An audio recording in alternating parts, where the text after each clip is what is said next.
Good day everyone, welcome to my channel. So in this video, we will talk about the disadvantages of Windows 11. Before we start, I would like to say thank you so much to all my viewers, silent viewers, and supporters in my channel. Thank you for watching my videos. If you are new with my channel and then you like this video, please hit the like button. Don't forget to share and please support my channel guys by clicking the subscribe button. So let's begin. Disadvantages of Windows 11. Number 1, we have here hardware requirements. Windows 11 has a higher system requirements compared to Windows 10. Not all older devices may meet the criteria, leading to users needing to upgrade their hardware.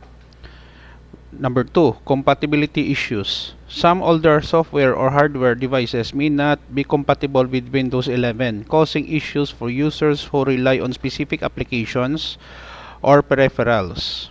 Number 3, changes to the start menu and taskbar.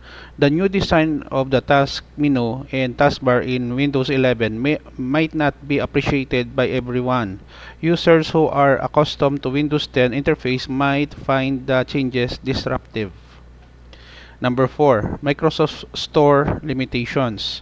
Windows 11 introduced a new Microsoft Store, but the availability of apps may still be limited compared to other platforms like Apple's App Store or Google Play. Number 5, integration with Microsoft account. Some users may not appreciate the increased emphasis on Microsoft accounts for various features which could raise privacy and security concerns for those who prefer to keep their usage more localized. We have here number 6, learning curve.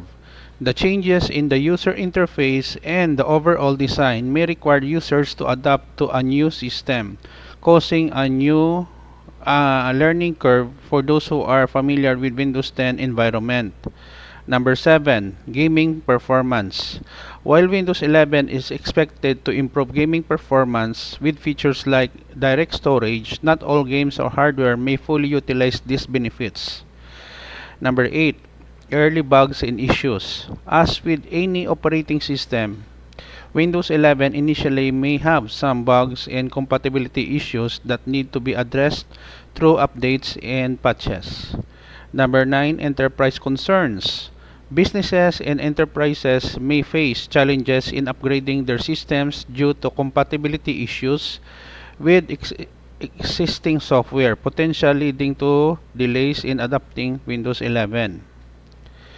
Keep in mind that Microsoft regularly releases updates and improvements to address these issues, so it's advisable to check for the latest information and updates. Additionally, user experiences and opinions can vary, so some individuals may not find these factors to be significantly disadvantageous. Okay guys, so this is the end of my report on the disadvantages of Windows 11. Thank you so much for watching. I hope that you have learned something new in this video.